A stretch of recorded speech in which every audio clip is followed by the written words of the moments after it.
Bonjour, comment réagir à la découverte d'un vice caché en immobilier?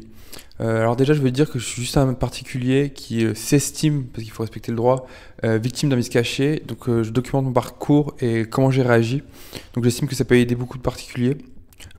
Alors comment réagir à la découverte d'un vice caché en 2024 en France? C'est important, la législation.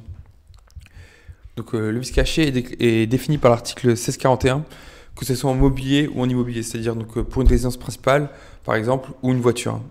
Donc le vendeur est tenu à la garantie à raison des défauts cachés de la chose vendue qui la rend impropre à l'usage auquel on la destine, ou qui diminue tellement cet usage que l'acheteur ne l'aurait pas acquise et n'en aurait donné qu'un moindre prix s'il les avait connus.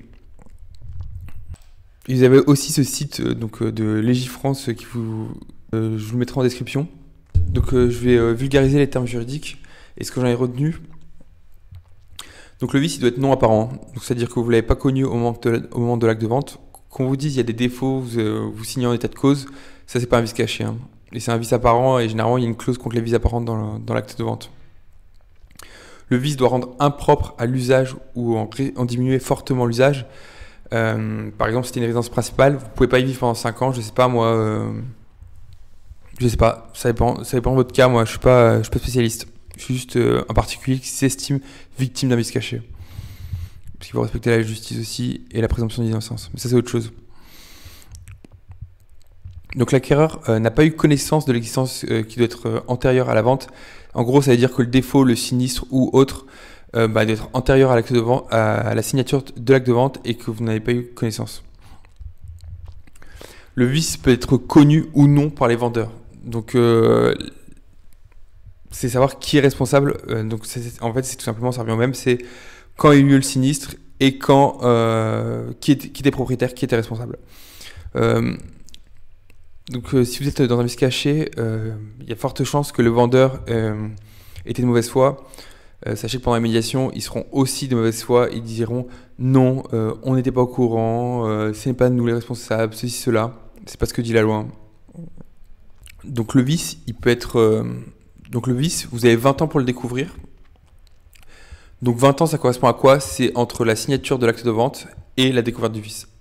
Et après, vous avez 2 ans pour commencer une médiation, entamer une action en justice ou autre. Donc pour les actions en justice, ça sera sûrement le tribunal judiciaire. Donc comme je disais, la loi c'est le même pour que ce soit une voiture ou un bien immobilier. Donc un bien immobilier c'est généralement plus de 10 000, j'en connais pas en dessous. Donc ce sera forcément le tribunal judiciaire, en tout cas à mon avis.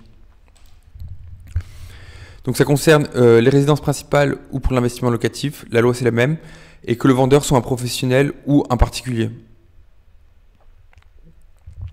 La première chose à faire, c'est de notifier son notaire. De toute façon, c'est ce que vous avez signé dans la promesse et dans l'acte de vente. Et ce qui a été signé par toutes les parties, donc c'est-à-dire le vendeur, l'agence immobilière et vous, et bien sûr le notaire. Donc il faut absolument centraliser via notaire. Vous pouvez aussi contacter l'agence immobilière pour entamer la médiation. Si c'est assez récent, par exemple si c'est 10 ans après, je pense pas que ça soit utile pour vous, mais c'est pas mon cas, donc je peux pas juger. Donc mais l'agence immobilière, c'est pas le plus important c'est le huissier, c'est pour faire constater le vice. Donc ça, il faut aller au plus vite.